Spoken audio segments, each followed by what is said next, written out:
Now I'm going to go through. They're riding out. They're working the plains, and I'm going to go through a little battle on the plains where Custer's in charge. General George Custer's in charge. The general started. So did the Indians. They had a good start, and General Custer resolved not to pursue them too far away from his men.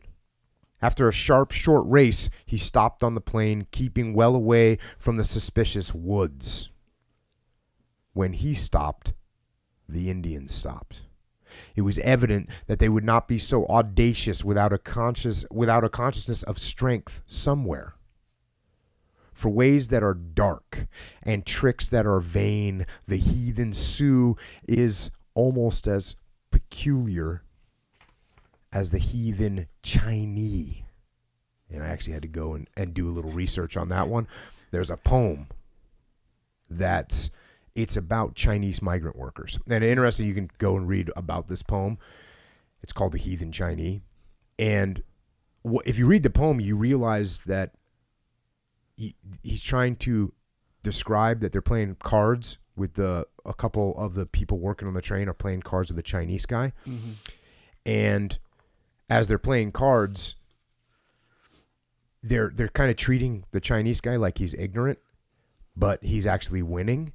And when they accuse him of cheating, there's a fight, and it was actually the white guy that was cheating, one of the other white guys that was cheating. Mm. So the guy that wrote the poem had written the poem with the intention of showing, hey, these people are smart and they're trustworthy. Yeah. But because of the name, it got read and misinterpreted a lot. The title of the poem, you mean? Heathen Chinese. You know, that's not a very positive name. At least that's kind of, I did some very quick research on that just to figure out what it's all about. And that's sort of what I gathered after a quick research, meaning I Googled it and read a few articles to figure out what's going on. No, that's in Hawaiian Pidgin, when we say Japanese, we say Japanese. Mm. Portuguese is Portuguese. Chinese. Well, might be some kind of maybe some relationship, some connection there. I don't know. All right, back to the book. This time, the trick was indeed vain. They were fighting with no novice. As soon as General Custer saw the Indian dodge, which was to use these men as a decoy to draw him into the woods, he immediately sent his orderly back to Captain Moylan to order a platoon to dismount. Before the order could get back, 250 mounted Indians drawn up in a line of battle came out of the woods in fine military style. The 7th Cavalry could hardly have done it better. With painted faces, heads decorated with ribbons, they sallied out with loud war whoops. General Custer, putting more confidence in the feet of his thoroughbred than the voice of his rifle against 250 Indians, turned back to his command, calling out to his brother to throw out a dismounted line. Lieutenant Custer had anticipated the order and was already dismounting his men. That's awesome. So these guys have worked together. He goes to give the order. His brother's already on it. They ran forward and took places in the grass. The Indians opened a heavy fire, which was quickly answered by our men with their sharp carbines. In a dismounted cavalry fight, every 4th man is usually detailed to hold the horses. But being short of fighting men and the reserves being several miles back with the train, General Custer ordered every 6th man only to hold the horses and the rest to join the skirmish line. The Indians, having 3 times as large a force and seeing the cavalry dismounted, followed their example and dismounted. From their advantage of numbers, they were able to extend the skirmish line clear around from river to river so as to enclose the cavalry in a semicircle with the woods and the river at their back. They're getting flanked. Finding that the horses were exposed to fire, General Custer ordered them to be led further into the timber. Now, some other things take place, and I'm going to kind of fast forward a little bit through the story. The Indians, having lost 2 men, were more cautious in their advance, and finding that they could not, with their heavy rifles, drive the cavalry into the woods, had recourse to another favorite weapon. They fired the grass in 4 or 5 places, meaning they set the grass on fire.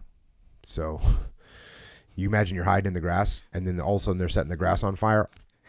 Fortunately, there was little or no wind, and the grass was too short and too green to burn well.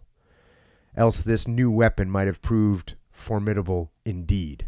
The fire, however, raised a blue curtain of smoke, forming a corner segment between the fighting arcs. Failing in their attempt to raise a great fire, the Redskins used this smoke line as a mask for their rifles. Advancing under cover of this curtain, they would pour a volley at our line and retreat. A little bit of cover and move happening. Our men soon discovered the dodge and laid equal claim to the curtain. The Indians, abandoning this position, began to draw in their men. Now, General Custer said to Captain Moylan, "Let us mount and drive them off." The men immediately mounted and advanced as skirmishers on a trot. Finding this was not fast enough, a charge was ordered. The men, eager for the order, gave a loud yell and put their horses into a full gallop. Nearly 300 in number, the sight of 80 cavalrymen coming toward them like madcaps was too much for the Indians. They turned like sheep and scattered in every direction. Battles. Battles on the plains. Small unit tactics. Very similar to the small unit tactics that are used today. We use smoke. We use smoke in Ramadi. Throw out smoke. We have smoke grenades. What do you use those for? Set up a little curtain so people can't see you when you're moving. And you'll notice also there was some aggressive action.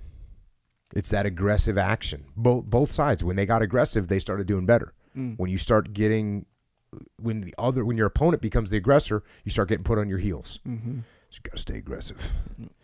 Default mode.